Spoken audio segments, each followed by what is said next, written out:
कांद्याने लोकसभेत कंबरड मोडलं, चूक मान्य करतो, माफी मागतो। उपमुख्यमंत्री अजित पवारांची निफाडमध्ये कबुली। आता माफी मागून काय उपयोग, जयंत पाटलांचा टोला। महाविकास आघाडीत मुख्यमंत्री पदावरून मतभेद, मुख्यमंत्री पदाबाबत एकत्र बसून निर्णय घेऊ, संजय राऊतांचं वक्तव्य।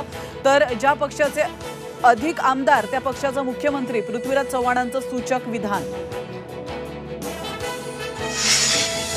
काँग्रेस नेते 10 ऑगस्ट पासून मराठवाडा दौऱ्यावर, प्रभारी चेन्नीत झाला पटोले वडेट्टीवार घेणार आढावा। तर विधानसभेच्या तयारीसाठी काँग्रेस लागली कामाला।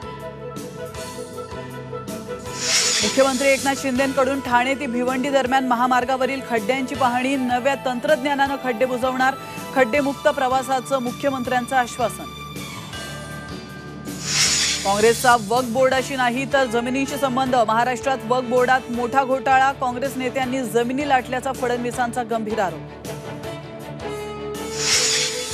केंद्रीय गृहमंत्री अमित शहा 3 दिवसांच्या महाराष्ट्र दौऱ्यावर, तर 16 ते 18 ऑगस्ट दरम्यान 6 विभागांचा दौरा, विधानसभेसाठी भाजपनं कंबर कसली।